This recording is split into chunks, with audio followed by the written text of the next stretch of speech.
तो बच्चों आज हम एक्सरसाइज 1.2 के बारे में पढ़ेंगे। तो सबसे पहले एम्प्टी सेट के बारे में पढ़ते हैं। एम्प्टी सेट क्या है? तो यहाँ पर a set which does not contain any element, तो एक ऐसा सेट जिसके पास कोई भी एलिमेंट नहीं होगा उसको हम क्या बोलेंगे? एम्प्टी सेट या नल सेट या वॉइड सेट। यानी इसको हम तीन नाम से जानते हैं। Number 1 empty set, number 2 void set, number 3 null set. यानी क्या होना चाहिए? उसके पास कोई भी एलिमेंट नहीं होना चाहिए। जैसे ये इसका सिंबल है, किस तरीके से इसको डिनोट करेंगे, या खाली ब्रैकेट इस तरीके से लिखो या फाई लिखो। एक एग्जांपल से हम इसको समझते हैं। लेट ए किस फॉर्म में है? सेट बिल्डर फॉर्म में दे रखा है। एक्स सच दैट, एक्स किसके बीच को होना चाहिए? 1 और 2 के बीच को होना चाहिए। X is a natural number. देखो बच्चों, 1 और 2 के बीच में तो कोई नेचुरल नंबर होती ही नहीं है, क्योंकि 1 और 2 के बीच में 1.1, 1.2, 1.3 और बहुत सारे नंबर है, इनफाइनाइट नंबर वे होते हैं, लेकिन कोई भी कंप्लीट नंबर नहीं होता, इसलिए कोई भी नेचुरल नंबर नहीं होगा। देन ए को हम क्या बोलेंगे? ए क्या है? हमारा नल सेट है। एक और एग्जांपल है x² -2 = 0। तो यहाँ पर x is a rational number, x rational number होना चाहिए। तो देखो बच्चों, यहाँ भी ये इक्वेशन इसको सेटिस्फाई नहीं करानी कि रेशनल नंबर के लिए, ठीक है, क्योंकि आप इसको इस साइड देखे जाओगे तो आपको वैल्यू है जो मिलेगी √2 मिलेगी, और √2 आपने पता है उसका number 1.41 dash dash dash dash ऐसे चलता रहेगा, जो एक रेशनल नंबर नहीं मिलेगा। तो ये भी आपका आंसर नहीं देगा। तो इसका मतलब कोई भी इसके अंदर हम वैल्यू नहीं लिख पाएंगे। तो ये इसका मतलब क्या है? एक नल सेट है। नेक्स्ट जो डेफिनेशन है वो फाइनाइट और इनफाइनाइट सेट की है। फाइनाइट का मतलब आपने पता है, निश्चित यानी पक्का, आपने पता है इसके अंदर कितने एलिमेंट हैं। इनफाइनाइट का मतलब अनिश्चित, यानी उसके अंदर हमें नहीं पता, नहीं कह सकते हम कि कितने एलिमेंट है। तो ए ये दे रखा है, बी दे रखा है, तो ये आपने पता है 5 तक के एलिमेंट है, तो मतलब फाइनाइट है। ABCDEFGH, तो इसका मतलब ये हमने पता है ये क्या है? फाइनाइट है। लेकिन सी के बारे में क्या है? Man living presently in different part of the world, कितने आदमी है वो प्रेजेंटली अलग अलग हिस्सों में संसार में जी रहे हैं, ठीक है। तो इसके बारे में हमने सोचना पड़ेगा कि भाई कितने हैं, ठीक है, तो फिर कैलकुलेट करना पड़ेगा। तो एक मतलब कोई छूट जाए, तो इस तरीके से ये हमारे लिए एक लंबी प्रोसीजर होगी। तो इस तरीके से हम बोलेंगे इनफाइनाइट है। तो डेफिनेशन पे बात करें तो यहाँ पर क्या है? और बच्चों, आप जैसे अपने देश के जनसंख्या को काउंट कर लेते हो तो आपको लिए वो क्या होती है? फाइनाइट। और यहाँ पर भी वर्ल्ड में, यानी इस विश्व के अंदर ही प्रेजेंट है, तो मतलब वो काउंट की जा सकती है। तो इसका मतलब ये सी भी आपका फाइनाइट ही होगा। तो a set which is empty consist of a definite number of element, मतलब एक सेट या तो एम्प्टी हो या क्या हो? निश्चित नंबर ऑफ एलिमेंट हो, उसको हम बोलेंगे फाइनाइट। अदरवाइज़ क्या बोलेंगे? इनफाइनाइट, ठीक है।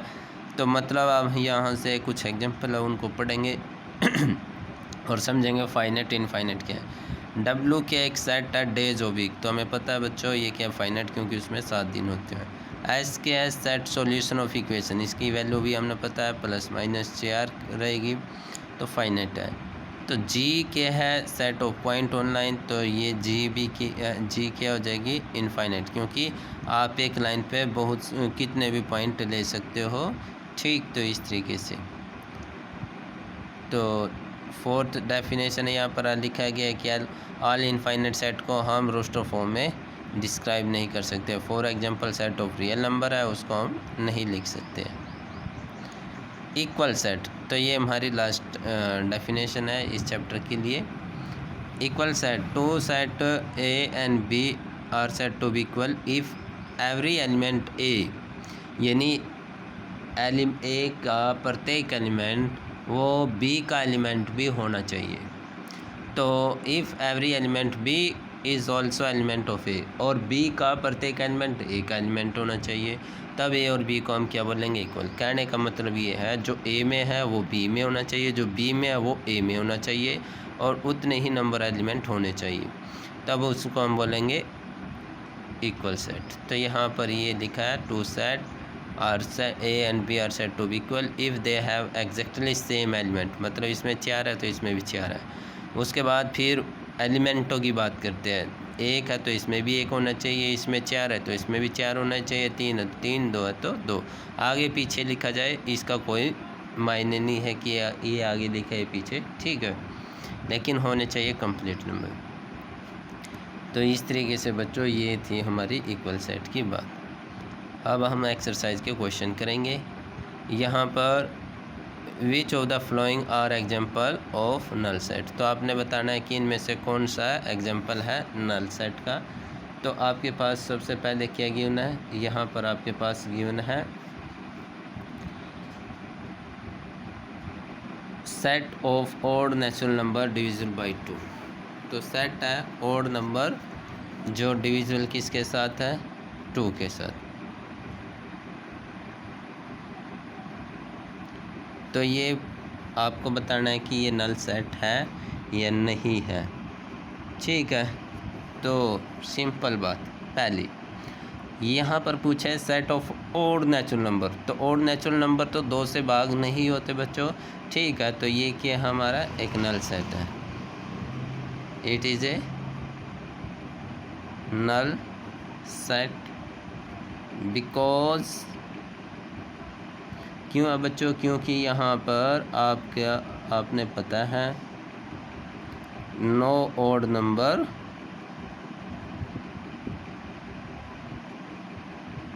Divide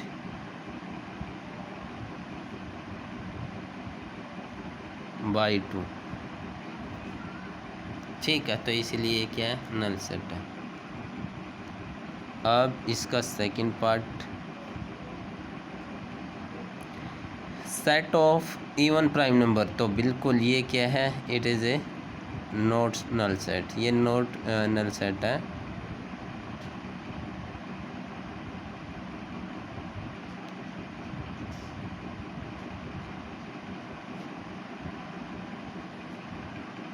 null set because 2 is even prime number, तो 2 क्या है, इवन प्राइम नंबर है, इसीलिए हम इसको नहीं लिख सकते कि ये नल सेट है। थर्ड पार्ट की बात करते हैं बच्चों इसकी। x एक नेचुरल नंबर है जो 5 से छोटा है और 7 से बड़ा है, तो यहाँ पर ये क्या है, एक नल सेट है, it is a null set.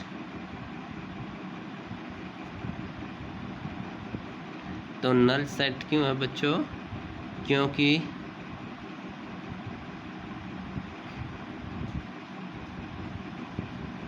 Because जो नंबर है, जो कंडीशन यहाँ पर दी गई है वो सेटिस्फाई नहीं करवाएगा,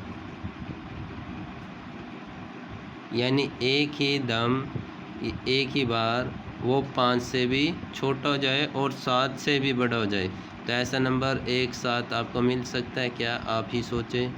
तो नहीं मिल सकता, या तो 7 से बड़ा होगा या 5 से छोटा होगा, इनमें से एक होगा। लेकिन ये तो कह रहा है कि एक ही साथ ऐसा होना चाहिए जो नहीं होगा।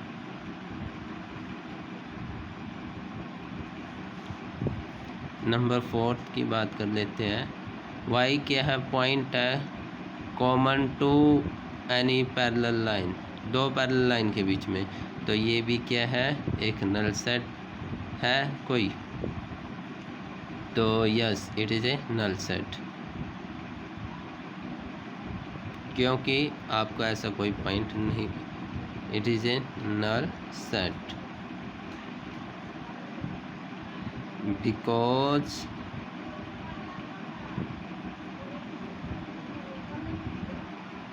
we have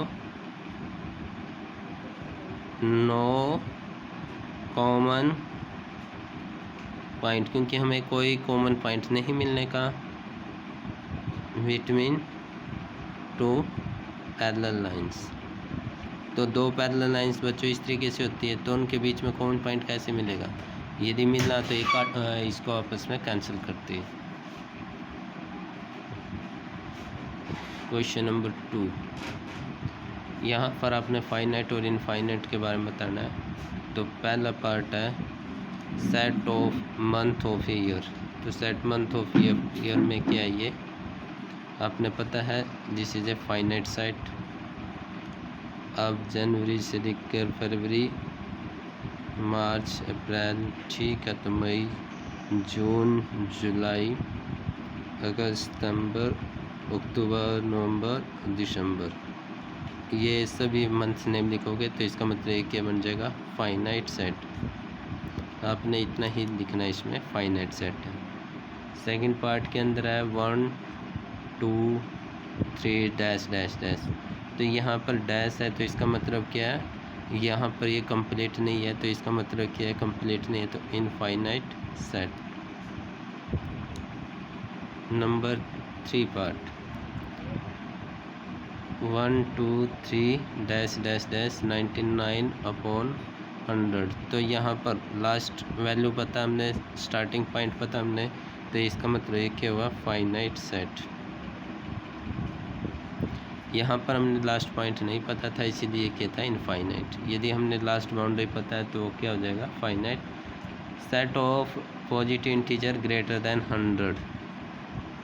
सेट ऑफ यहाँ पर पॉजिटिव इंटीजर बोला गया है ग्रेटर देन 100, तो आपके पास बहुत सारे नंबर मिलेंगे ऐसे, ठीक है। तो 101 102 डैश डैश डैश, तो लास्ट पॉइंट यहाँ पर नहीं है, तो इसका मतलब क्या है? ये इनफाइनाइट सेट है।